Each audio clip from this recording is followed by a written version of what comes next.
I was disgusted, angry, still angry. She's hiding her face, but not her bitter feelings. We'll call her Alice. She's furious her father, the man she says robbed her of her childhood, won't be doing any hard time in prison.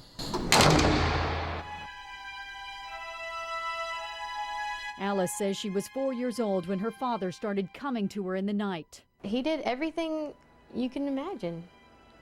He touched me. He made me touch him. It went on for more than 12 years, she says, with him often trying to rape her. And when he didn't get his way, she says he got violent. He mostly just punched me a lot, just beat me. Threw me on the ground, slammed my head into the hardwood floor. To escape him, Alice moved out at 17, willing to live with her dirty secret, until she says her father started touching her 4-year-old son. I'd given up on anybody helping me, but I'm not gonna let anybody hurt my son. You know, that was it. I went straight to the cops. Steve Wilson was charged with molesting his grandchild and his daughter, 2 counts of indecency with the child. The charge involving Alice was later upgraded to aggravated sexual assault. Alice says investigators with the district attorney's office set up a sting, recording her father admitting to the abuse. They really wanted me to kind of set it up, you know, kind of like for him to be apologizing for it, and he did. Prosecutors told her with the taped evidence, witnesses, and her willingness to testify to a jury, she had a good case. But a day before trial, her dream of justice disappeared. I wanted to go to court. I wanted my chance, and I didn't get it. Without telling Alice, a prosecutor cut a deal with Wilson. He pled guilty to aggravated sexual assault in exchange for 10 years probation. What did you think when you heard 10 years probation? Makes me sick. It's not right. For all those years of abuse, Wilson was sentenced to just 60 days in the Wise County Jail. So you feel that you got the very harshest punishment that you could on Steve Wilson? Well, it's a judgment call again, and it's based on the lawyer's experience in trying these cases. Wise County District Attorney Janet Jones makes no apologies for giving a sex offender probation. She says there were too many problems in the case to go to trial. Too risky, she says, to let a jury decide the punishment. There's always a possibility that a jury would have found him guilty and sent him to the pen. But in this particular case, the lawyers felt like they needed to go ahead and put him on probation and not risk him walking out the door. Wilson spends his nights locked up, but during the day, prosecutors allowed him to get out on work release. Unprecedented for a sex offender who officials say is highly dangerous. Then I come from Lowe's to Tony's. We found Wilson, a self-employed contractor, going to the homes and businesses of unsuspecting people who are opening their doors to a sex criminal. Every sex offender is potentially dangerous. Every sex offender. So if he's potentially dangerous, then why did you also give him work release? I have never given a sex offender a work release, but again, I wasn't making that decision on this case. While Jones was on medical leave, part-time prosecutor Carrie Peel did the plea bargain and arranged for the work release. He even told the abuse victim, Alice, to get a gun and shoot her father. Yeah, it sounds kind of bad.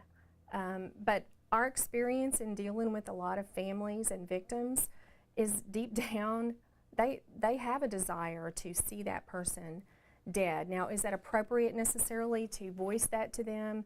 Probably not. Alice will always believe the DA blew her chance to hold a monster accountable.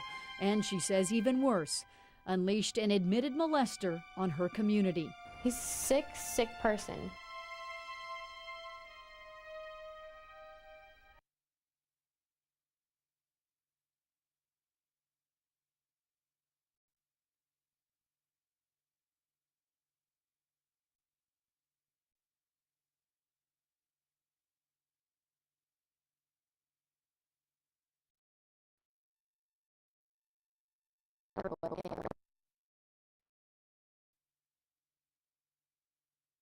It'll never go away.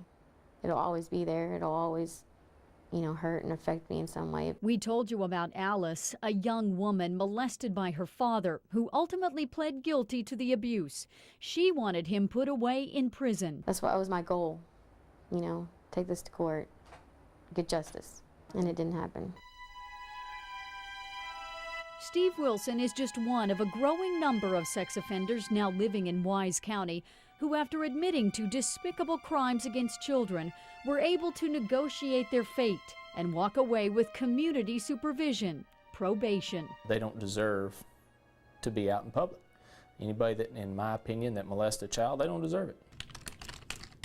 Sheriff David Walker has been tracking the trend in his county. Walker says too many child predators are getting off easy with no hard time.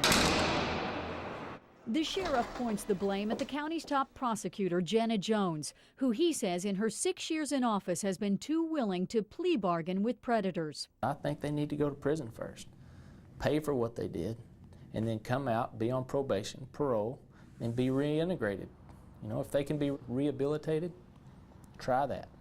But don't give them a free ride. And it's so easy to sit back and criticize and say that we're not doing a good job. District Attorney Jones says her critics don't realize that sex crimes are tough to take to trial. She says sometimes probation is damage control. If you've ever sat in the courtroom after trying a case and had a sex offender walk out the door free and clear, you know, that is no satisfaction for a victim. But cutting deals comes with built-in risk. Why did you violate your probation? Child rapist Jason Stokes disappeared for a while earlier this year while he was on probation for sexually assaulting 2 girls. And he got probation. That's right, he did. Why? And without looking at the file, since that was several years ago, I can't tell you specifically why. 42-year-old James Cato got probation after sexually assaulting 2 little boys. Again, without looking, yeah, I know the name.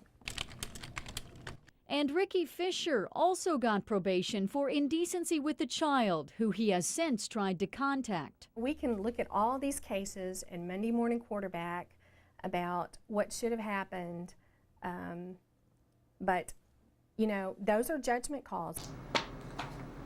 Criminal defense attorney Jim Matthews, who ran against Jones 2 years ago and lost, believes Jones' approach to trying criminals is all wrong. You need to send a real strong message that if you come commit crime here, even if the case is kind of shaky or even if we don't like whatever, we're going to put it to 12 people and you're going to have to, you know, pay the consequences perhaps. Sergeant Harland Wright monitors the sex offenders in Wise County, 100 of them. Sheriff's Office. On this day, it's impromptu home visits. 670 Wise County. Wright says when predators are allowed to roam, the only buffer between the offender and another victim is careful monitoring. We basically want to know where they lay their head down at night, where they're at, what's going on with their lives, and keeping up with them. Because these are dangerous folks, aren't they? A lot of them are.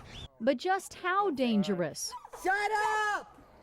Jeffrey Beimler got probation after touching a boy. With kids all around, he says he still has urges that he fights by never being alone. I do have my roommate, my girlfriend, escort me wherever I go. And I don't go anywhere else other than with her. Would I like to send all of them to the pen? Absolutely. Jones admits she loses sleep worrying which one of the offenders who got a get-out-of-jail-free card might hurt another child. Her critics say it's simple. Forget probation, opt for prison.